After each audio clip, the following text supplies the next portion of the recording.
would you rather, given a choice of 5 mystery items, be forced to eat something you could taste first, but you can't see it, or eat something you could smell first, but not taste?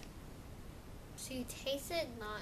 But you can't see it. You're going to be able to taste it, but you don't know what they are.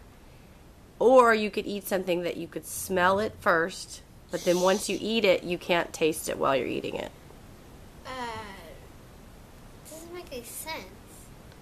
I do the tasting one first. So you want to be able to taste it, but not see it. You're going to have your eyes blindfolded.